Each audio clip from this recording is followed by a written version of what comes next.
Hi guys, so it's 14th October Friday and the week is over. So we have ended up with a profit of somewhere around 8,800 rupees. It was a very tough day for me. Market opened with a somewhere around 2% gap up, and post that it was all dancing here and there. First it was going down, then it was going up.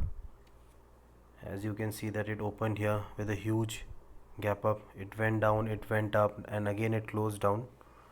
So it was a tough day.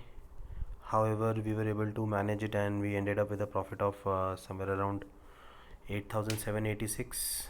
Yeah, and the market is also about to close. So if you like the video, and if you also want to learn trading and investing, please subscribe to my channel. Keep watching my videos over the period of time. Like after watching candlestick, chart pattern, indicators, option series, you will also understand how to trade, and followed by that I will be sharing some strategies with you, using which even you will be able to generate consistent profits. Yeah, thank you for watching. Please subscribe to my channel.